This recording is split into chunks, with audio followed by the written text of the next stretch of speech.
the thing with Barnes here, though, is he also pitches better when he's not coming in,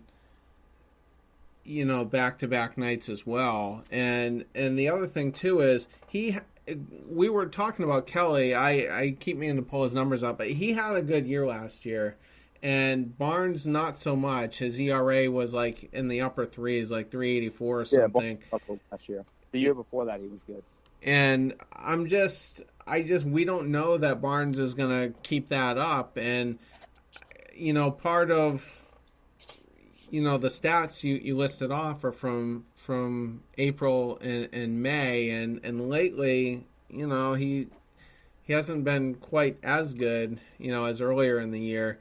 And we got to see him do it for a full season. So that's just something I'm not too comfortable with. Well, and like a bunch of Kelly's stuff is from opening day. Like a lot of Kelly's hits and a lot of his earned runs, I'm sure, from that opening day. Yeah, that was bad. Blow up. Yeah, a lot of blow up. Yeah. Here's a question for you guys. He's going to be a free agent at the end of the year. Kimbrel's going to be as well. I mean, who would you rather keep? And the other, I mean, there's no doubt that Kimbrel's better, but you have to look at the whole picture. We got to balance a payroll here, and try to hopefully get under the luxury tax eventually, and pay Mookie Betts. So all things considered, what makes us a better team? What makes us a better team would having our third round pick that we drafted pan out and be ready for next year. Tyler Thornburg being a real person and pitching next year. Carson Smith, I'm all for that. Carson Smith coming back and not throwing a hissy fit and ending almost his career. And signing Joe Kelly, signing Mookie Betts, and letting Kimbrel walk. I don't mind letting Kimbrel walk. I don't mind. Seems to be a big deal right now.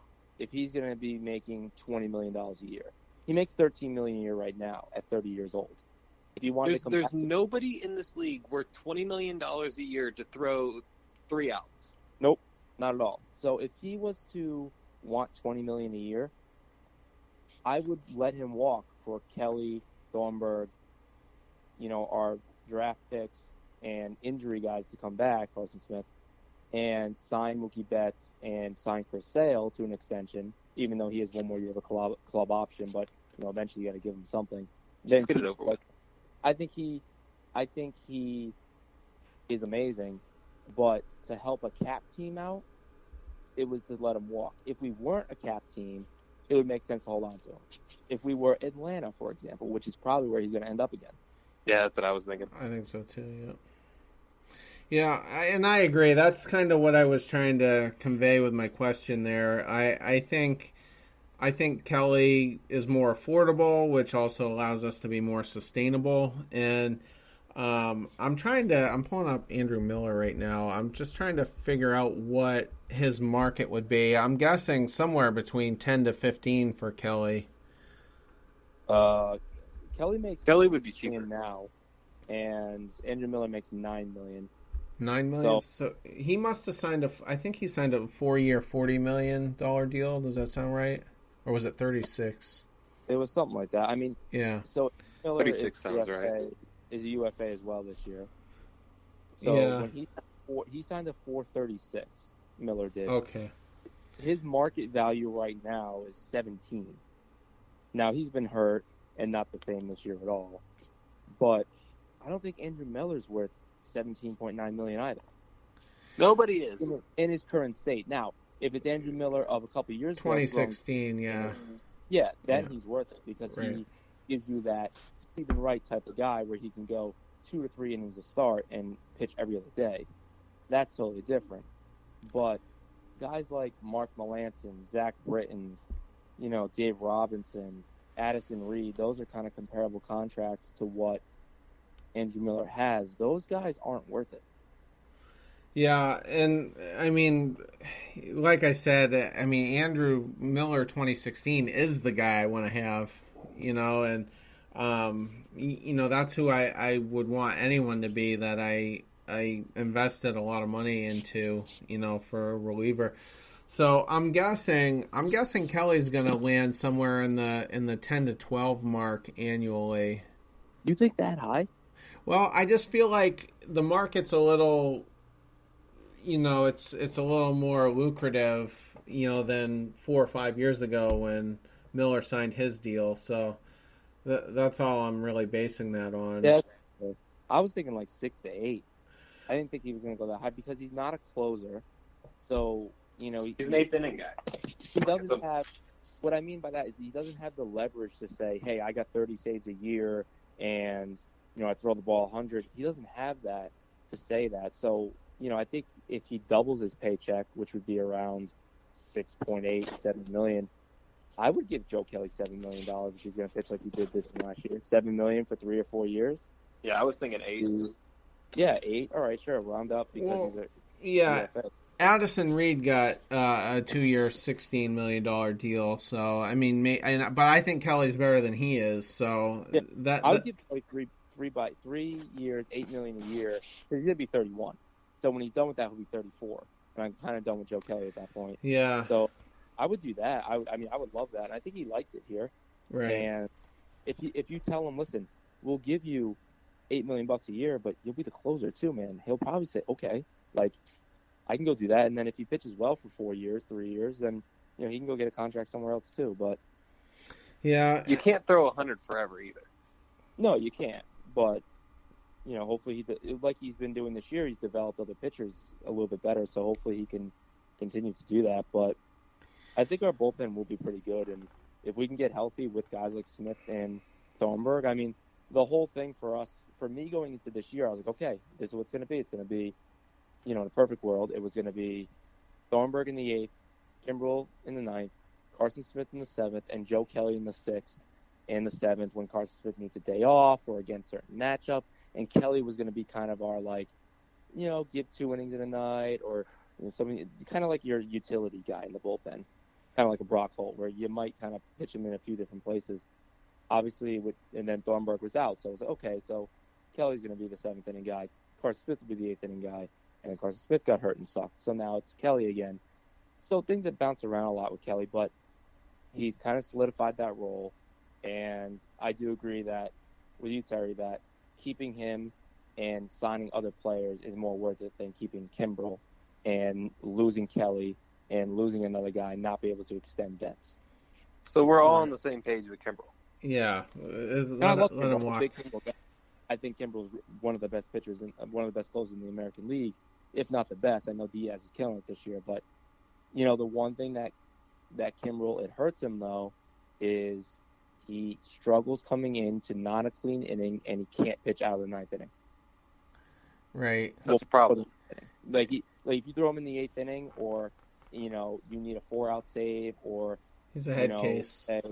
Say Sale goes 8 1/3. But he's got 2 guys on, and you bring him in the 9th with 1 out. He struggles in that situation, which you can't do that as a closer in today's baseball.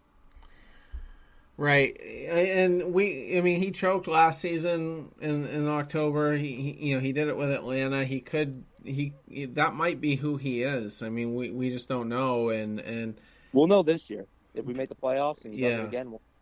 Probably. And with Kelly, too, I mean, this second half of the year could really have a lot of implications in his contract, too. I mean, if he ends up being a hero in October, then, unfortunately, that's going to drive up the demand for him. Oh, yeah. If he turns into, lights out, doesn't give up a run, and we make it to the World Series or win it or something like that, then, yeah, he's going to make $10 to $12 million all of a sudden. Right. Well, but I would pay that too, probably for him. But here's something. I think I've gone over this once before on a previous episode. But this is like how dramatic things can turn on you.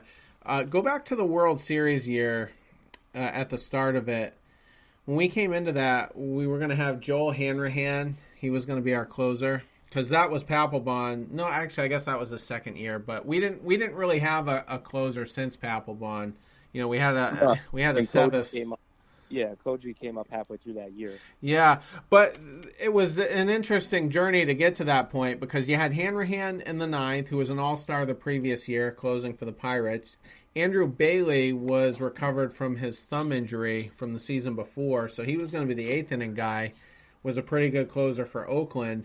And then Miller basically was already well on his way to becoming a dominant reliever. He kind of emerged the season before, and he was looking like a very good, 7th, 8th inning guy. So we had him, and we lost Hanrahan to Tommy John by the end of April. By the end of May, Bailey goes down with a shoulder injury and really never came back after that. And then Miller breaks his foot in the month of June, and then, as you were saying, Koji kind of emerges. So it's just crazy how pieces can fall into place and work out. And I don't know if we'll ever see a season like that. Like, that one season from Koji was better than any one single season Mariano Rivera had, and he's the greatest closer of all time. So he was legitimately lights out, and even when he messed up, he picks the guy off to end the World Series game. Like, he couldn't do anything wrong that year. Right, and was just phenomenal. I love Koji. I'll love him forever. I'm surprised I haven't bought a Koji shirt. I like him that much. And speaking of relievers, I have the Cubs Cardinals game on right now. Luke Farrell is on the mound. Oh my goodness! Yeah. It's kind of a mop up situation because they're down 3-0, but be interesting to see how his career evolves because it looks I don't have his stats up, but it looks like he's gonna be around for a little while. So yeah, it does. Going back to the bullpen real quick, between Kimbrel or Kelly, we're not going to keep them both, right? We're going to have to pick one. Definitely. If you pay Kimbrel $18 million, you can't keep Kelly if he wants $8 million, and vice versa. So we're going to get one of them, I assume. I don't think we lose both of them to free agency. No. If we keep Kelly, we have very good situation in the future for the bullpen. For example, Matt Barnes and Heath Hembree are on identical deals. They have 3 more years of arbitration. Brian Johnson, Hector Velasquez also have identical deals. 2 years left of team control and 3 years left of arbitration. Stephen Wright has 2 years left of arbitration. Carson Smith, 2 years left of arbitration. Tyler Thornburg, 1 year left of arbitration. Those 2 guys have been injured their entire times here, so they have nothing to go off of in the free agent market to try and say, I want $9 million, who's going to give it to him? So if we get our closer, 9th inning guy, the bullpen is pretty much set for the foreseeable future the next 2 to 4 years.